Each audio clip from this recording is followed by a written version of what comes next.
ఈరోజు ఎన్టీ రామారావుని సర్వనాశనం చేయటమే కాదు, జూనియర్ ఎన్టీఆర్ 2009 ఎన్నికల్లో తిప్పుకున్నాడు. యాక్సిడెంట్ అయి ప్రాణం బాగొట్టినటువంటి పరిస్థితిలోకి వచ్చాడు. అతను కొడుకు పప్పుగాడు, ఈ తుప్పుగాడు కొడుకు పప్పుగాడు ఉన్నాడు లోకేష్.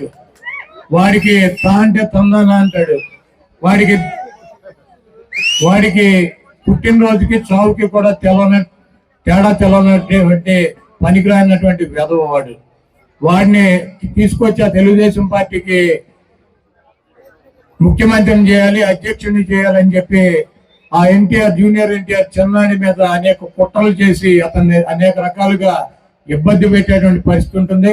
ఎన్టీ రామారావుని, పెద్ద ఎన్టీఆర్ని కానీ చిన్న ఎన్టీఆర్ని కానీ అభిమానించేటువంటి ప్రతి వ్యక్తి కూడా ఈ దొంగ, ఈ 420 గాడు అయినటువంటి చంద్రబాబుని గొయ్యి తీసి గోతులో కనుక పాతి పెట్టినట్లయితే ఆ పార్టీ రేపు ఎన్టీఆర్ చేతిలోకి వెళ్తుంది. కానీ ఈ పనికి మాలినటువంటి చంద్రబాబుని, లోకేష్ ని గెలిపించినట్లయితే ఆ ఎన్టీఆర్ ను కూడా అనాదన చేసి ఆ ఎన్టీఆర్ ని కూడా బయటకి గెంటి ఈ పంది కుక్కలు ఈ పార్టీని ఆక్రమించుకుని పేదల పొట్టగొట్టి వీళ్ళు సంపాదించుకుని కోటాను కోట్ల రూపాయలు సంపాదించుకుని ఈయన మద్దతుదారులు బతికేటువంటి పరిస్థితి ఉంటుంది.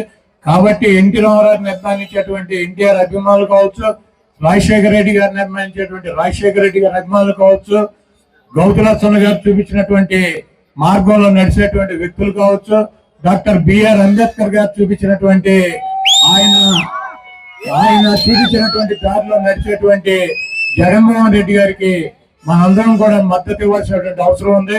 ప్రజలను నమ్ముకుని, దేవుణ్ణి నమ్ముకుని మీ ముందుకు వచ్చి నేను మంచి చేశానని చెప్పి మీరు భావిస్తే నాకు ఓటేయమని చెప్పి అడిగేటువంటి జగన్మోహన్ రెడ్డి గారిని అత్యున్నటువంటి స్థానంలో కూర్చోబెట్టి మళ్ళీ ముఖ్యమంత్రిగా చేయాలని చెప్పి మీ అమూల్యమైనటువంటి ఓటు 120 సార్లు మీకోసం అనేక బటన్లకి 2,50,000 కోట్ల రూపాయలు మీ పేద ప్రజల అకౌంట్లకు ఇచ్చినటువంటి జగన్మోహన్ రెడ్డి గారి కోసం ఒక్కసారి గుర్తుకెళ్ళి 2 బటన్లు నొక్కి ఫ్యాన్ గుర్తు మీద శాసనసభ్యుడిగా నన్ను, పార్లమెంటు సభ్యుడిగా వచ్చేటువంటి జగన్మోహన్ రెడ్డి గారు పంపించేటువంటి వ్యక్తిని గెలిపించాలని చెప్పి ఈ చంద్రముఖిని ఆ ఈవీఎంలోనే ఈ ఒక్కసారి కనుక బంధించినట్లయితే 2029కి ఈ రాష్ట్రానికి పట్టినటువంటి దరిద్రం వదిలిపోతుంది. ఇంకెప్పుడు కూడా మనకి జీవితంలో చంద్రబాబు అనేటువంటి ఫేస్ గానీ, ఆ పేరు గానీ, ఆ బొమ్మ గానీ కనపడకుండా అంతరించిపోతుందని చెప్పి తెలియజేస్తూ సెలవు తీసుకుంటా.